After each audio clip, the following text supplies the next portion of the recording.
Hello friends, good evening to everyone. Welcome to our channel Commerce Solution. So friends, today is our lecture number 51 that is Business Environment जो कि paper 2 की first unit है. So friends ये unit बहुत ही important है क्योंकि इसका जो वेटेज होता है ना वो सबसे ज़्यादा होता है. इसमें से मैक्सिमम 15 to 20 मार्क्स तो आते ही आते international business and business environments में. तो फ्रेंड्स हमने स्टार्ट किया था थ्योरी ऑफ इंटरनेशनल ट्रेड्स और ये सारे हमने ऑलरेडी कवर कर चुके हैं. तो आज हम कुछ क्वेश्चंस करने वाले हैं international theories of international trade के. सो फ्रेंड्स लेक्चर स्टार्ट करने से पहले please subscribe my channel, like it and share it. ज़्यादा से ज़्यादा इसे शेयर कीजिए. So friends theories of international trade को एक बार हम वापस रिवीजन कर देते फिर हम क्वेश्चंस करते.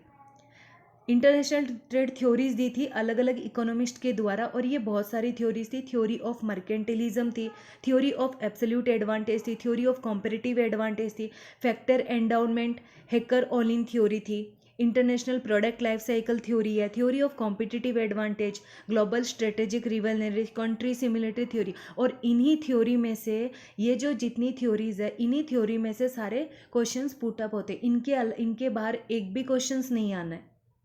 So friends theory of mercantilism हमें पता है ये इंग्लैंड में थॉमस मम ने दी थी और यहाँ पे गोल्ड के और जो मेटल्स है तो उनके जिस कंट्री के पास ज़्यादा that is on the members वही काम कर सकती थी, वही ज़्यादा से ज़्यादा एक्सपोर्ट करके ये मतलब एक्सचेंज उस तरीके से था कि हम गोल्ड देंगे आप अपना सामान दीजिए. फिर एब्सोल्यूट एडवांटेज ने हमने अदम स्मिथ दी जो कि ए स्क्वायर की थी, A S Adam Smith. And inquiry the nature and causes of the wealth of nation. So friends यही सारी थी. कॉम्पेरेटिव एडवांटेज डेविड रिकार्डो के द्वारा दी गई थी जो ब्रिटिश इकोनॉमिस्ट थे, जहाँ पे कॉम्पेरेटिव होना दो चीज़ों के बीच में कॉम्पेरेटिव जिसमें ज़्यादा सबसे ज़्यादा एडवांटेज है उसी चीज़ को हम अपने रिसोर्सेज को यूटिलाइज करके प्रोडक्शन करके फिर उसको एक्सपोर्ट करना. फिर फैक्टर एंडाउनमेंट थ्योरी थी, हैकर्स ऑलिन थ्योरी, क्योंकि ये जो फर्स्ट फोर थ्योरीज है ये ही अपने आप में बहुत इंपॉर्टेंट और यहीं से क्वेश्चन घुमा घुमा के दिए जाते हैं. जो एली हैकर्स ने दिया था 1919 में एंड ब्रेटली ओलिन ने दिया था स्वीडन इकोनॉमिक्स ने. ये hackers theory. Factor endowment means the asset और रिसोर्सेज ऑफ द कंट्री. इसका जो निमोनिक है एसेट और रिसोर्सेज, जो जिस कंट्री के एसेट्स और रिसोर्सेज है ना वही है फैक्टर एंडाउनमेंट थ्योरी में. लियोन्टिक पैराडॉक्स की थ्योरी थी, प्रोडक्ट लाइफ साइकिल है, ये सारे. सो फ्रेंड्स हम आज करने वाले हैं कुछ क्वेश्चंस जो कि इससे रिलेटेड है थ्योरीज ऑफ इंटरनेशनल ट्रेड से. फर्स्ट क्वेश्चन क्या है? Absolute cost advantage theory, competitive cost advantage theory, factor endowment theory and Leontief paradox theory. देखो ऐसे क्वेश्चंस आते हैं, मैच द फॉलोइंग्स आते हैं. इसमें हमें एब्सोल्यूट कॉस्ट एडवांटेज थ्योरी, अब यहाँ पे आप कीवर्ड्स ढूंढ के भी कर सकते हैं और यहाँ पे एलिमिनेशन मेथड के द्वारा भी हम सॉल्व कर सकते हैं.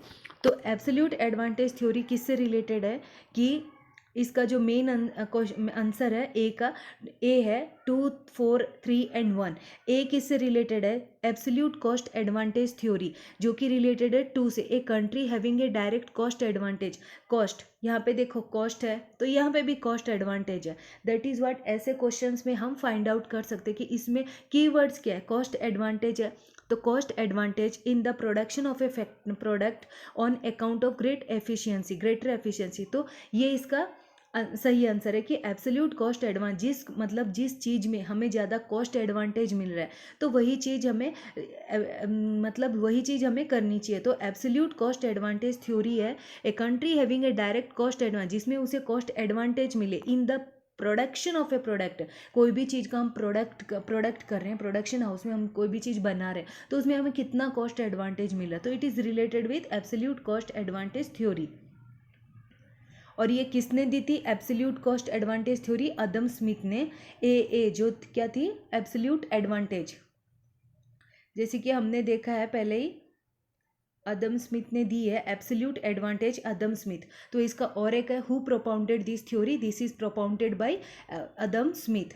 तो ऐसे हम एक थ्योरी को भी हम रिवीजन कर चुके हैं. सो नेक्स्ट इज क्या है? Comparative cost advantage theory. यहाँ पे क्या पूछा गया? सी कॉम्पेरेटिव कॉस्ट एडवांटेज. तो it is related with 4. A country should specialize in the production and export of a commodity in which it possesses greater relative advantage. Country को specialise उसी production में होना चाहिए और एक्सपोर्ट करो उस कमोडिटी को जिसमें वो ग्रेटर रिलेटिव एडवांटेज है, जिसमें उसके पास ज़्यादा एडवांटेज है। तो क्या है वो कॉम्पेरेटिव कॉस्ट, मतलब दो चीज़ों में वो किसको कंपेयर करे। तो यहाँ पे भी क्या है, it is related greater relative advantage. तो it is the key word, specialise in production and export, मतलब दो चीज़ों में। तो दो चीज़ों में कंपेयर करना, that is what comparative cost advantage theory. और थर्ड वन है factor endowment theory. Factor endowment theory किसने दी थी? Third, the a country should produce and export A commodity that primarily involves a factor of production. अब यहाँ देखो factor है तो इसका निमोनिक क्या होगा? Factor of production. अगर फैक्टर आ रहा है तो यहाँ से ये हम पता चलता है कि कीवर्ड है और इसे हम कर सकते हैं evidently available with in the country. Factor and जिसके पास कौन से रिसोर्सेज है और फैक्टर्स है, तो इसी चीज़ से हम पता चलते हैं कि ये इससे रिलेटेड है। और लास्ट डी, वैसे भी ये बन सकती थी क्योंकि डी का यहाँ पे 1 है और बाकी सारे एलिमिनेशन मेथड से भी हम बना सकते हैं क्योंकि बाकी सारे कुछ है ही नहीं। तो डी का 1 है। लियोन्टिफ पैराडॉक्स क्या बोलते हैं? The empirical evidence based on US export. Yes, ये चीज़, ये जो लियोन्टिफ पैराडॉक्स आती है ना, इसका सबसे कीवर्ड क्या है? यूएस। अगर किसी को कुछ आ ही नहीं रहा है तो भी अगर उसे इतना याद है कि लियोन्टिफ पैराडॉक्स, नाम से ही पता चलता है it is what, US export of labour intensive goods challenging the factor endowment theory. किसको चैलेंज किया था? फैक्टर एंडाउनमेंट थ्योरी के बाद लियोन्टिफ पैराडॉक्स आया था, तो उसमें यूएस एक्सपोर्ट, यूएस में जो एक्सपोर्ट्स थे उनके ऊपर ये चीज़ हुई थी कि of labour intensive goods, labour intensive goods थे। तो यूएस एक्सपोर्ट, यूएस को हम कीवर्ड यूज़ करेंगे कि इसमें लियोन्टिफ पैराडॉक्स में यूएस, जहाँ पर यूएस है that is related with what, Leontief paradox. और ऐसे भी हम एलिमिनेशन मेथड से भी हम कर सकते हैं कि डी का 1 है तो बाकी कहीं पे डी में 1 है ही नहीं, तो this is the what, A is the correct answer. फिर से है मैच द, ये किससे किसको होना है? Who propounded this theory. देखो एक ही क्वेश्चन में ये सारे हो गए, पहले में क्या क्या है निमोनिक, और सेकंड में हमें ये पता चले कि किसने किस कौन सी थ्योरी प्रोपाउंडेड की थी। तो comparative cost theory Adam Smith है। सबसे पहले अदम स्मिथ को देखो, absolute cost theory D, D का 1 है तो जहाँ पे डी का 1 है तो ये दो तो कट ही हो गए, डी, ए और डी ऑप्शन कट हो गई बिकॉज डी का एब्सोल्यूट कॉस्ट थ्योरी किसने दी थी? अदम स्मिथ ने। तो अदम स्मिथ ने दी थी, तो ये दोनों में से अब हमें ये देखना कॉम्परेटिव कॉस्ट थ्योरी किसने दी थी? डेविड रिकार्डो ने। तो डेविड रिकार्डो ने दी थी, तो इसका करेक्ट आंसर होगा बी, बिकॉज कॉम्परेटिव कॉस्ट किसने दी थी? डेविड रिकार्डो जी ने। तो सी भी कट हो जाएगा, डी तो वैसे ही करता, तो correct answer is B. Comparative cost is given by David Ricardo, opportunity cost is given by Gottfried Haberler ने। फैक्टर एंडाउनमेंट थ्योरी किसने दी थी? एली हेकर्ट्स एंड ब्रेटलिन, दो भाइयों ने दी थी। फैक्टर एंडाउनमेंट से ही ध्यान रखना, फैक्टर एंडाउनमेंट दो चीज़ों को कंपेयर करना, फैक्टर, तो इसमें दो भाई से निमोनिक याद होता है कि two brothers gave this theory. Absolute तो पता है, A square is Adam Smith.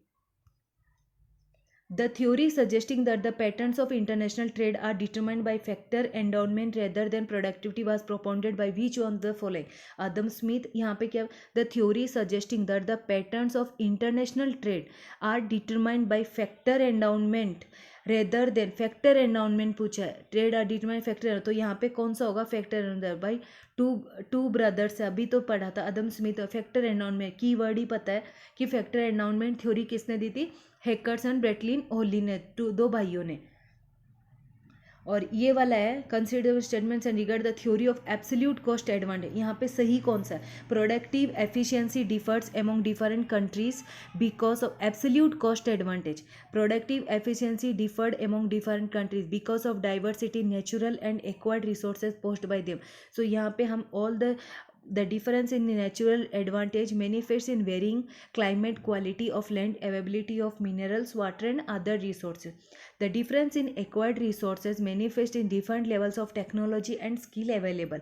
तो फ्रेंड्स ये सारे ही एब्सोल्यूट कॉस्ट एडवांटेज थ्योरी से रिलेटेड है। तो all the statements 1, 2 and 3 are correct because technology भी होनी चाहिए, quality of land, availability of minerals, water and resources, all these are related with what? Absolute cost advantage. So friends, for today only this much. If you have enjoy my lecture then please write in the comment box. And friends, ज़्यादा से ज़्यादा इसे share कीजिए, because free में पढ़ाई हो रही है, आपका एक पैसा नहीं जा रहा. और ज़्यादा से जिन्हें पढ़ना है वो पढ़ेंगे, जिन्हें नहीं पढ़ना है वो फ्री में भी पढ़ा है तो भी नहीं पढ़ना है उन्हें. तो